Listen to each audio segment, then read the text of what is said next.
जंगली कैदियों ने कैद खाने में नंगा नाच मचा दिया था जब उनको जिंदगी में पहली बार ज्योमेट्री बॉक्स मिला। इनको समझ नहीं आया कि इसका करना क्या है। उसमें से प्रकार निकाल के बोतल के ढक्कन में छेद कर रहे हैं, फिर उसके अंदर से पानी पी रहे हैं। आधे बच्चों को पल्ले ही नहीं पड़ रहा है कि ये दो मुंह वाले प्रकार का करना क्या है, तो बैठ के उसकी स्ट्रेचिंग खोल रहे हैं। कुछ गांव के लौंडों ने मिलके तो हथियार वगैरह बना लिए थे। ये देख, ये अपने को यहाँ से हुक पकड़ना है, उसके बाद तुम जैसे खींच के इसको छोड़। हाँ, हमारे स्कूल में आसपास के गांव से भी बच्चे आते थे। मेरे को बहुत बढ़िया लगते यार ये बच्चे। इनको तुम इनके बैग से ही पहचान सकते हो कि ये तो गांव से, क्योंकि इनके बैग की सबसे आगे वाली जेब में से हमेशा तेल टपकता रहता है। ये लोग लंच के नाम पे एक अचार की चीर और 3 पराठे भर के लाते थे स्टील के डब्बे में, जो रोज लीक कर रहा है। और ये लोग रोज अचार कैसे खा ले रहे हैं। ये लोग स्कूल की बस में ही आते थे, जिसका ड्राइवर था अब्दुल और कंडक्टर रफीक। अब्दुल और रफीक मिलके बसें ड्रिफ्ट करवा देते थे। जान दो, चलो उतर जाओ, आ गया स्कूल। रफीक की स्पेशलिटी थी कि जहाँ से बस निकल ही नहीं सकती वहाँ से भी निकलवा देता था। हाँ, आंदो आएगी, निकलेगी। इतनी जगह में तो 4 बसें पार्क हो जाएंगी। हाँ, जान दो। बस। अब्दुल और रफीक बहुत डेडिकेशन के साथ काम करते थे। बारिश में गांव में बाढ़ आ गई है। गांव वाले बेचारे घर से बाहर नहीं निकल पा रहे हैं। बच्चों ने स्कूल की ड्रेस पहनी थी, वो वापस से खोल दी कि ऐसे मौसम में तो कहाँ ही जा पा रहे हैं स्कूल। इधर अब्दुल और रफीक बस लेके आ गए बाढ़ में। आराम से निकलेगी, आराम से। चलने दो। इतनी मेहनत करके जब ये सब स्कूल पहुंच रहे तो पता चल रहा है कि बाढ़ के कारण स्कूल ही बंद है। मेरे को बहुत पसंद है ये बच्चे, क्योंकि ये पढ़ाई को ज्यादा सीरियसली लेते ही नहीं है। ये लोग सारे सब्जेक्ट की एक ही कॉपी बना रहे हैं। टीचर ने कवर चढ़ाने का बोला तो न्यूज़पेपर में लपेट के लिया रहे कॉपी को। ये लो, चाय के कप के निशान दिख रहे यार उस पे। बेटा पेपर तो ढंग का लपेट के लाते। 120 पन्ने की कॉपी में 5 पार्टीशन कर रखे इन्होंने अलग अलग सब्जेक्ट के, और उसमें भी छोटा लिख रहे ताकि कॉपी नहीं भराए। और ऐसा नहीं है कि इनके पास पैसे नहीं है कॉपी लाने के। इनके गांव में इनकी इतनी जमीन है ना कि ये लोग जमीन बेच के अक्खा स्कूल खरीद सकते हैं। वो अलग बात है कि इनको इनकी जमीन का हिस्सा अभी तक मिला नहीं है, क्योंकि चाचा और पापा के बीच में घनघोर मनमुटाव है। दोनों को ऐसा लगता है कि इसने मेरे को धोखा दिया है। धोखेबाज, साथ में मत बोल। देख, मैं यहाँ पे फालतू बात करने नहीं आया हूँ। बात एकदम क्लियर है, मेरे को मिलनी चाहिए पूरी प्रॉपर्टी। अच्छा ठीक है, सबसे पहले तो तू औकात में रहे। तू रहे औकात में। अरे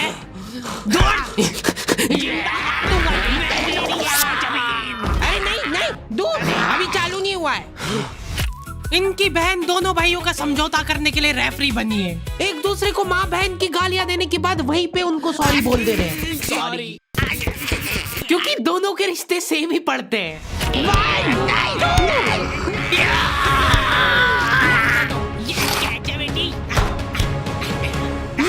जीत गया। ये देख कोर्ट कचहरी में मिलेंगे अब। तो अभी तक वो केस चल रहा है और वो चलता ही रहेगा जब तक पापा या चाचा में से कोई मर नहीं जाता। हमारी क्लास के बच्चे बहुत बतौकड़े थे। इनके मुंह का थूक खत्म हो जाता था बोल के। अरे देखो, मैंने व्हाट्सएप स्टेटस डाला था उसका हाथ पकड़ के। अब उसको ऐसा लगा कि मेरा स्टेटस सबको दिखता है, पर मैंने सेटिंग्स में जाके स्टेटस सिर्फ उसको विजिबल कर रखा था।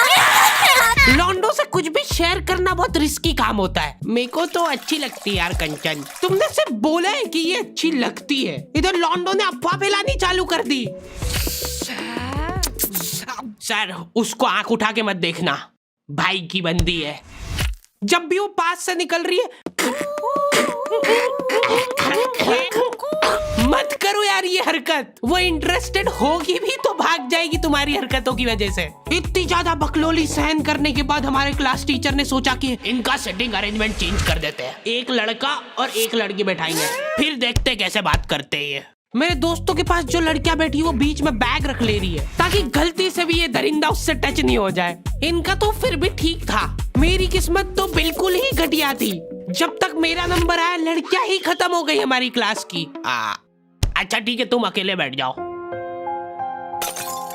तो अब सभी बच्चों को फर्स्ट पीरियड तो मजबूरन ऐसे ही बैठना पड़ता था, लेकिन जैसे ही सेकंड पीरियड लगता था इस टीचर की क्लास के बाहर जाने में और अगले टीचर की क्लास में आने में 30 सेकंड मिलते थे हमको। उस 30 सेकंड में सब लोग अपने अपने झोले उठा के दौड़ रहे इधर उधर।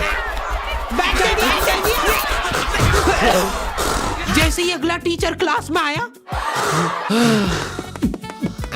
बेटा तुम सब हाफ क्यों रहे हो, तो सेकंड पीरियड में सब अपने दोस्तों के पास पहुंच जाते थे। लेकिन लड़कियों को उतनी भी सब्र नहीं है, उनको फर्स्ट पीरियड में भी बात करना है। व्हाट्सएप स्टेटस जो था वो सिर्फ उसको दिखा। क्लास के इस कोने से उस कोने तक इशारों में बातें हो रही है इनकी। लिप सिंक पढ़ ले रही है लड़कियां इतनी दूर से। या लौंडो को चिल्ला चिल्ला के बताने के बाद भी समझ नहीं आती आधी चीजें। अरे तो तुम इसकी कॉपी नानी के यहाँ क्यों लेके गए थे? सर वो मेरे को लगा मैं वहां जाके पढ़ाई करूंगा।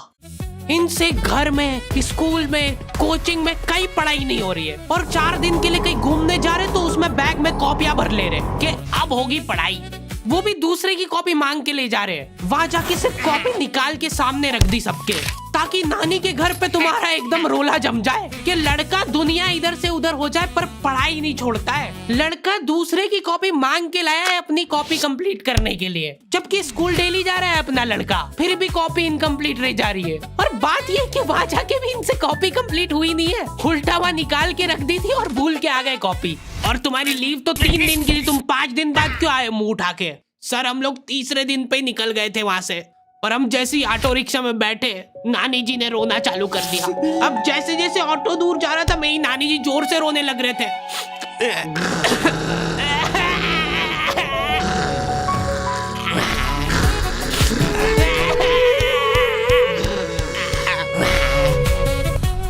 एक पूरा दिन तो इसमें हो गया सर हमारा। फिर अगले दिन मम्मी ने उतर के नानी जी को समझाया, रो मत मम्मी, ऐसे रो मत, मत रो। उन्होंने रोते रोते समझाया कि मत रो। आधा दिन ये चला, फिर आधे दिन ऑटो वाले ने वापस से मजे लिए।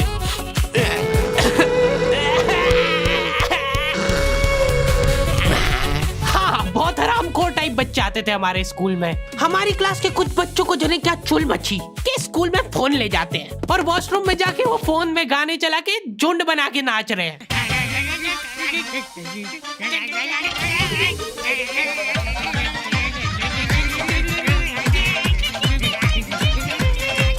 उधर साइड में लाइन डिस्टर्ब हो गई यार उन बच्चों की जो कांच में बाल बनाने के लिए लगी है। वॉशरूम में मूतने से ज्यादा लंबी लाइन बाल जमाने के लिए लगी होती थी। और तुम गौर से देखोगे इनको तो पता चलेगा कि सब लोग सेम ही चीज कर रहे हैं। बाल गीले करके अपनी जेब से कंघा निकाल रहे गोल वाला, उसके अंदर 2 उंगली फंसा रहे और फिर बाल खड़े कर रहे हैं। और बाहर निकलते से सारे टीचरों ने घेर रखा है इनको, क्योंकि इतने जोर जोर से गाने बजा के नाच रहे थे ये लोग। किसके पास है फोन जल्दी से बता दो। मैम ऐसा कुछ नहीं, हम तो मुंह से गा रहे थे। किसी से भी पूछ, मैम इसके पास ही है फोन, हमको छोड़ दो, हम तो सिर्फ बाल जमा रहे थे। तुम कुछ कांड करते हुए पकड़ा जाते हो तो तुम्हारा दिमाग चलना ही बंद हो जाता है एकदम। इनसे पूछ रहे कि बताओ बेटा क्यों लाए तुम स्कूल में फोन? मैम वो यूट्यूब से पढ़ाई करने के लिए। स्कूल में? हाँ, हमारे स्कूल में सबसे बड़ी टॉप की सजा होती थी सस्पेंड करना। और मेरे को पता नहीं क्यों बहुत बढ़िया लगती थी ये सजा। ना तुमको स्कूल वालों को लीव लिख के देना है, ना स्कूल वाले तुमसे पूछेंगे कि तुम कहाँ गए थे। रिटायरमेंट वाली लाइफ जी रहे हो तुम स्कूल में। उसके मम्मी पापा को बुला के वो फोन भी दे दिया और उसको सस्पेंड कर दिया। अब वो बच्चा घर पे बैठ के आराम से फोन चलाता है और अपना जीवन खुशी खुशी बिताता है। उसके घर में सिर्फ 2 ही रिटायर्ड लोग हैं, एक उसके दादाजी और दूसरा वो।